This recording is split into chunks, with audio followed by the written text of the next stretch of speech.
Alors bonjour, bienvenue dans ce petit jet testé pour vous. Aujourd'hui je vous propose la visite de l'Inde à 360 degrés telle que nous la propose le site Google Art and Culture. Donc j'ai commencé par me mettre sur le moteur de recherche de Google. Et donc là pour retrouver facilement dans les référencements de Google le lien qui m'intéresse, je vais taper l'Inde à 360 degrés. Hop, art et culture, et ça m'amènera sur les premiers liens qui vont s'afficher seront les liens vers le site, voilà, Google Art and Culture. C'est bien sur ce site-là qu'il faut aller, sur ce lien-là qu'il faut aller cliquer pour être directement envoyé sur la page de la vidéo dans le site Google Art and Culture. Donc là, je mets la vidéo en pause parce qu'elle démarre toute seule automatiquement. Alors ce bandeau là, si on réappuie sur play, il redisparaît automatiquement. Donc on n'est pas forcé de s'en soucier.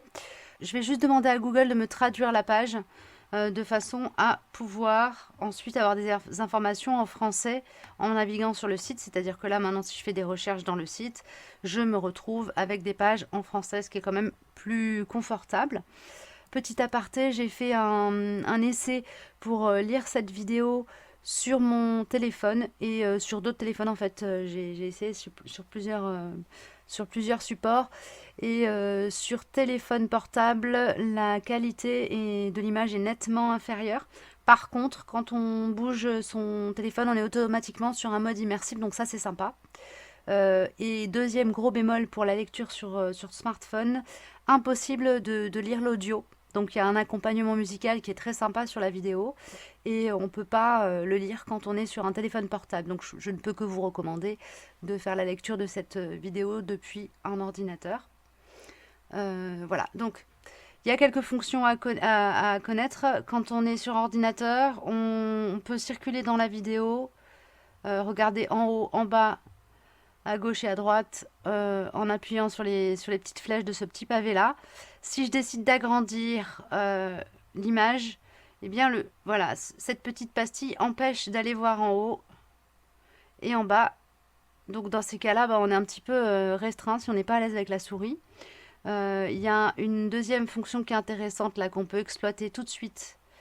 C'est la fonction loop avec le petit pavé numérique. Qui doit correspondre en principe à la molette centrale de la souris, c'est-à-dire vous appuyez sur la molette centrale et vous la faites tourner dans un sens pour zoomer et tourner dans l'autre sens pour dézoomer. Voilà pour le petit encart technique. Donc là, je vais agrandir parce que moi j'ai envie de voir la vidéo et je peux très bien aisément utiliser ma souris pour me déplacer dedans. Et je vais juste vous faire un petit peu l'expérimentation des premières images et du démarrage. Donc au début, la vidéo est un petit peu floue, ça prend quelques secondes avant que l'image devienne très nette. Voilà, donc on arrive sur un paysage magnifique.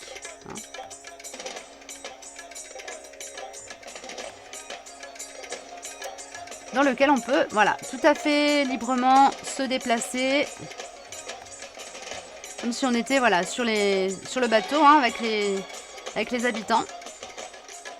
Donc on peut zoomer et dézoomer aisément. On a une belle sensation d'immersion. On est vraiment dans l'ambiance.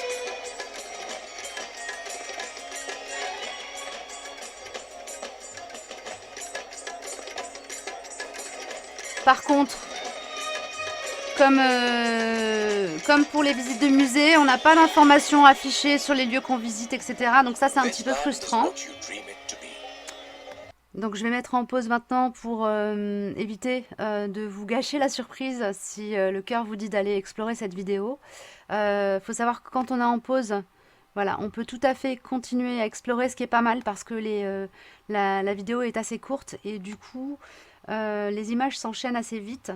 Donc si on veut vraiment pouvoir profiter de l'expérience, de l'angle de vue, voilà, hop. Et bien en mettant sur pause, on peut le faire. On peut vraiment prendre tout notre temps pour explorer. Donc voilà, on peut zoomer, dézoomer pour aller voir des éléments de plus près. Et vous pouvez aussi, alors hop, je vais réduire. Vous pouvez aussi faire une petite recherche dans le site Google Art and Culture autour de l'Inde pour compléter le voyage. Voilà, tac.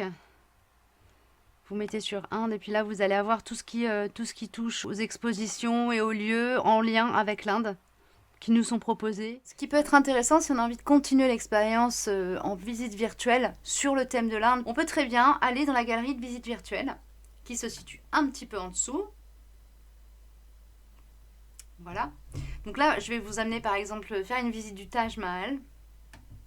Un petit peu plus loin. Voilà. Quand on clique sur ce lien-ci, je vais vous montrer ça. Donc on se retrouve à l'intérieur d'une vue globale qui surplombe le Taj Mahal. Et dans cette partie-ci particulièrement, on a ici 1, 2, 3, 4 qui correspondent à des points de vue dans l'image. Donc on ne peut pas circuler librement, c'est-à-dire que là on est sur un point qui correspond aux 4. On peut tourner sur soi-même.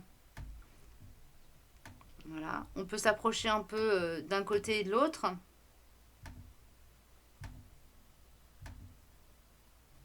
En cliquant sur les flèches, hein, on change de point de vue.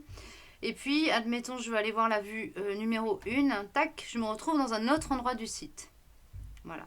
Donc ça, j'ai trouvé que c'était sympa. On va aller tester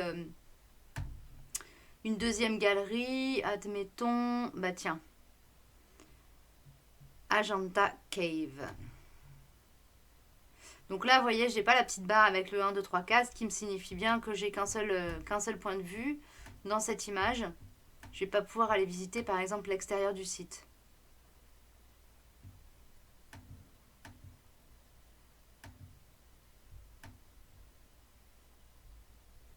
Voilà, on peut se rapprocher. Donc on peut quand même circuler dans les lieux. Là, par exemple, on est devant de jolies fresques. On peut quand même les voir de près, c'est sympa. C'est un autre type de visite que pour la galerie des offices, par exemple. Mais on est quand même dans une expérience qui est fort sympathique. Je présume que s'il y a un mode immersif, il s'affiche ici quand on est sur un téléphone portable ou une tablette. Voilà. Hop, donc je vais sortir de là.